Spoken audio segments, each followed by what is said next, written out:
Eh gusto kayo mo alam ay ayaw niya gang kagatin. Ang gusto niya kay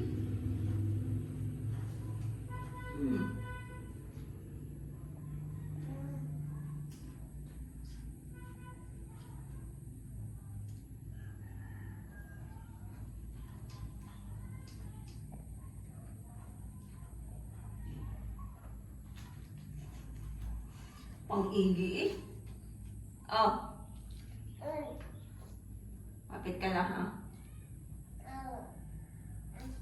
Saglit naman. Mag-antay naman, anak.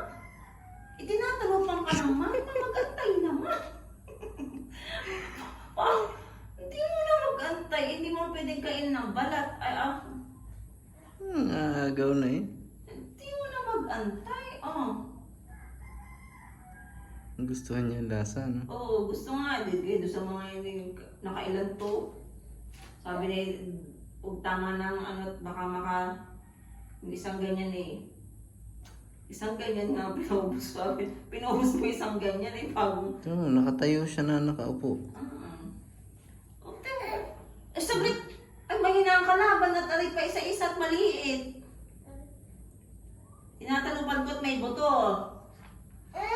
Eh, baka makain ng buto. Ayan, oh. Sa galing naman ang baby namin. Di ba? O, kagat. Dalawa pang ipin yan. Paano pa pag marami na? Galing ng anak ko.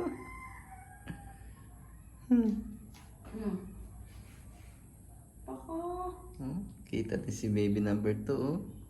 Oo. Hi baby. Baby boy, ang aming baby number 2. Anak ko. Galing. Talaga na nga agaw eh. Nakalalaki po ako. Nakalalaki. Baby boy. Baby ko.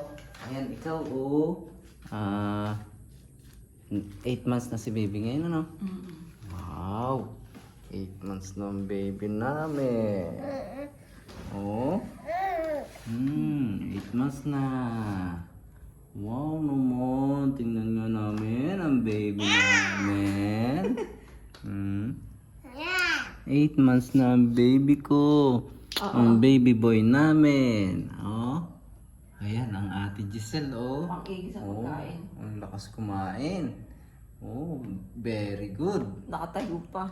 Very, very good talaga. Sana Oh, lusog-lusog, oh. tinitingnan niya pa. Ikaw din, baby. Lusog ka rin, di ba? Wow daw. Uy, wag ka nga ano.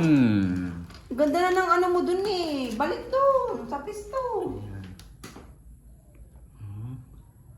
Sobrang laki ng tiyan natin ko, ano?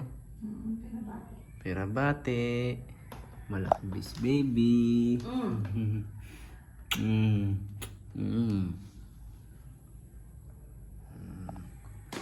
Galing. Kaya, dadalawa na nga rin ha.